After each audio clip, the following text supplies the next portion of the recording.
Part IV of The Prince by Niccolo Machiavelli. Translated by W. K. Marriott. This recording is in the public domain.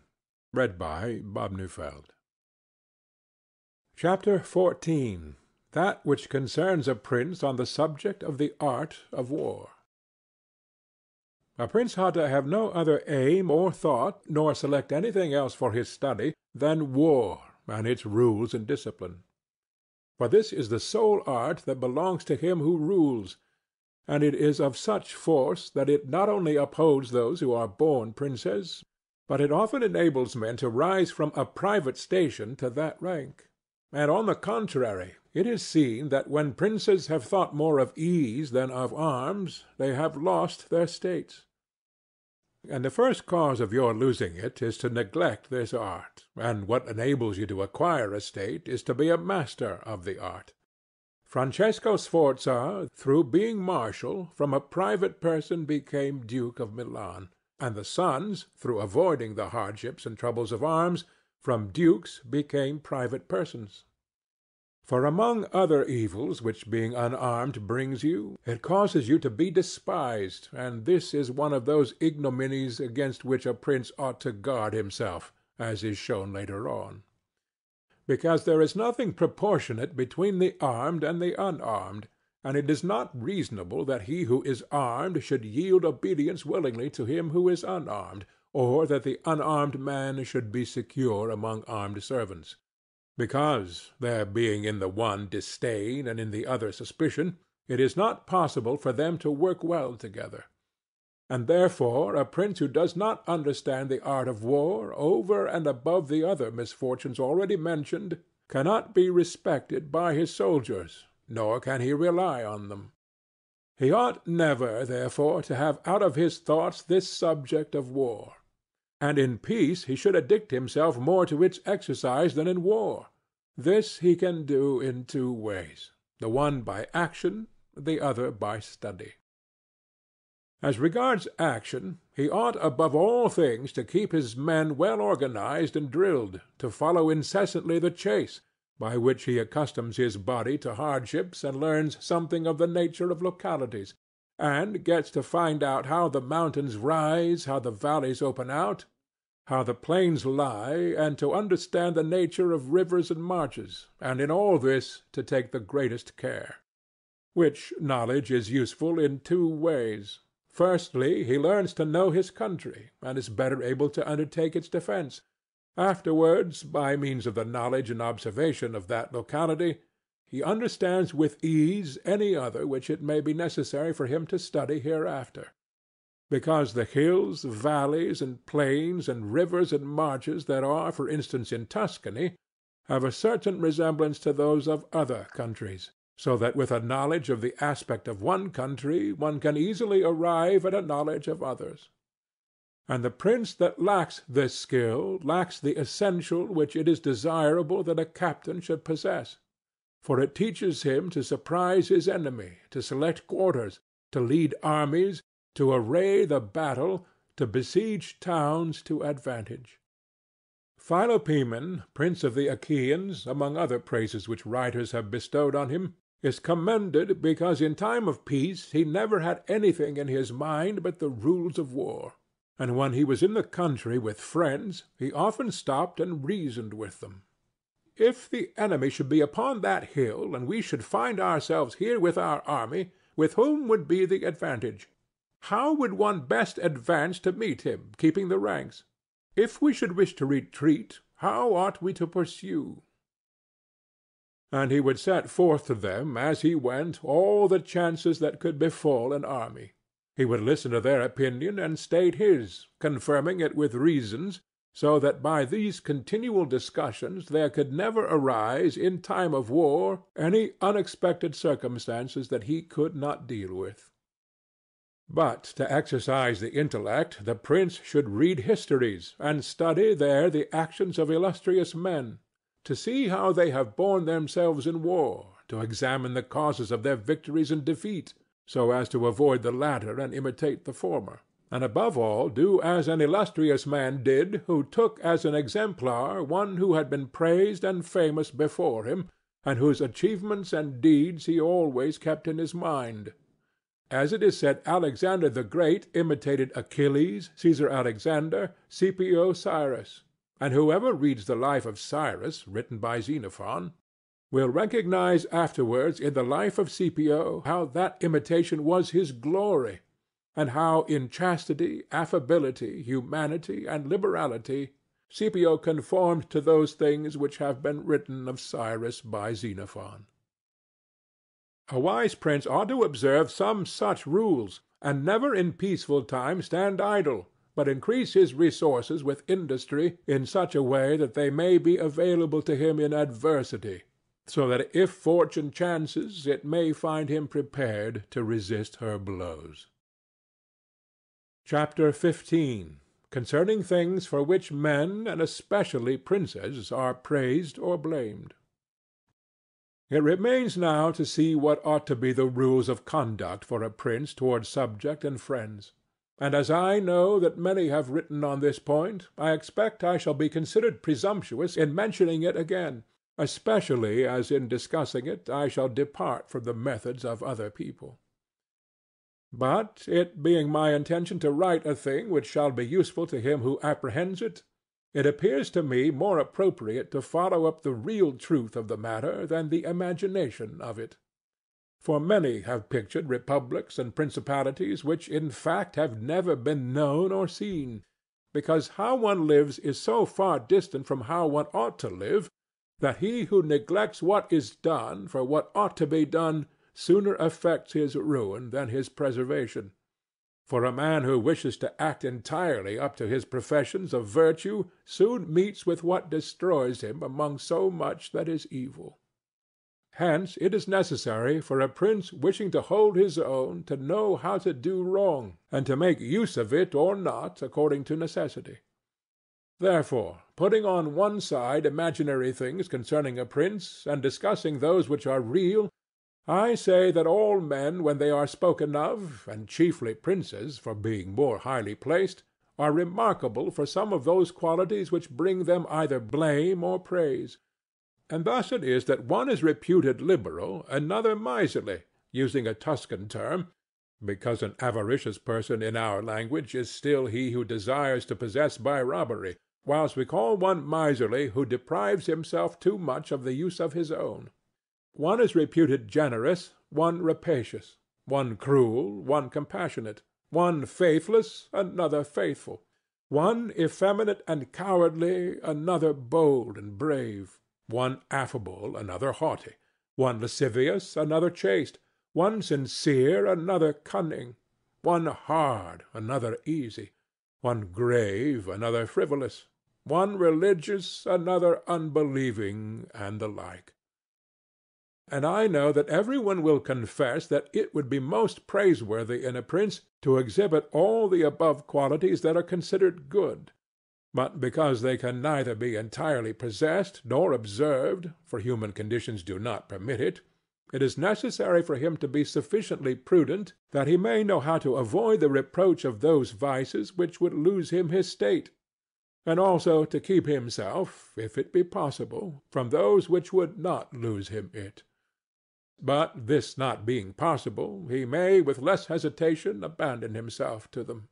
And again, he need not make himself uneasy at incurring a reproach for those vices without which the state can only be saved with difficulty. For if everything is considered carefully, it will be found that something which looks like virtue, if followed, would be his ruin, whilst something else, which looks like vice, yet followed, brings him security and prosperity. Chapter 16. Concerning Liberality and Meanness. Commencing then with the first of the above-named characteristics, I say that it would be well to be reputed liberal.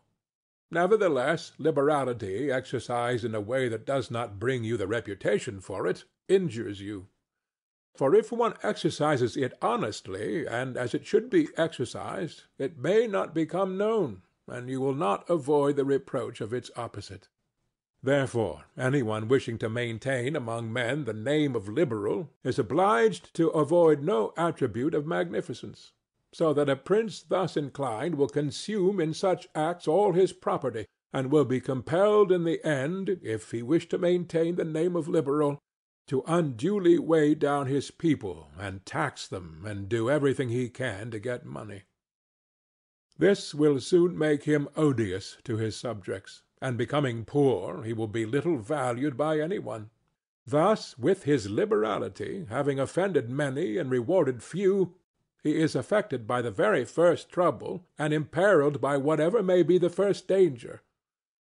Recognizing this himself, and wishing to draw back from it, he runs at once into the reproach of being miserly. Therefore a prince, not being able to exercise this virtue of liberality in such a way that it is recognized, except to his cost, if he is wise, he ought not to fear the reputation of being mean, for in time he will come to be more considered than if liberal, seeing that with his economy his revenues are enough, that he can defend himself against all attacks, and is able to engage in enterprises without burdening his people. Thus it comes to pass that he exercises liberality towards all from whom he does not take, who are numberless, and meanness towards those to whom he does not give, who are few. We have not seen great things done in our time except by those who have been considered mean. The rest have failed. Pope Julius II was assisted in reaching the papacy by the reputation for liberality, yet he did not strive afterwards to keep it up, when he made war on the King of France. And he made many wars without imposing any extraordinary tax on his subjects, for he supplied his additional expenses out of his own thriftiness. The present King of Spain would not have undertaken or conquered in so many enterprises if he had been reputed liberal. A prince, therefore, provided that he has not to rob his subjects, that he can defend himself, that he does not become poor and abject, that he is not forced to become rapacious, ought to hold of little account a reputation for being mean, for it is one of those vices which will enable him to govern. And if any one should say, Caesar obtained empire by liberality, and many others have reached the highest positions by being liberal, and by being considered so, I answer, either you are a prince in fact, or in a way to become one. In the first case this liberality is dangerous. In the second, it is very necessary to be considered liberal. And Caesar was one of those who wished to become preeminent in Rome. But if he had survived after becoming so, and had not moderated his expenses, he would have destroyed his government. And if any one should reply, Many have been princes, and have done great things with armies, who have been considered very liberal, I reply, either a prince spends that which is his own, or his subjects', or else that of others. In the first case he ought to be sparing. In the second he ought not to neglect any opportunity for liberality. And the prince who goes forth with his army, supporting it by pillage, sack, and extortion, handling that which belongs to others, this liberality is necessary, otherwise he would not be followed by soldiers. And of that which is neither yours nor your subjects you can be a ready giver, as were Cyrus, Caesar, and Alexander, because it does not take away your reputation if you squander that of others, but adds to it. It is only squandering your own that injures you. And there is nothing wastes so rapidly as liberality, for even whilst you exercise it you lose the power to do so, and so become either poor or despised, or else, in avoiding poverty, rapacious and hated. And a prince should guard himself above all things against being despised and hated, and liberality leads you to both. Therefore it is wiser to have a reputation for meanness which brings reproach without hatred, than to be compelled through seeking a reputation for liberality to incur a name for rapacity which begets reproach with hatred. Chapter 17. Concerning cruelty and clemency, and whether it is better to be loved than feared. Coming now to the other qualities mentioned above, I say that every prince ought to desire to be considered clement and not cruel. Nevertheless, he ought to take care not to misuse this clemency.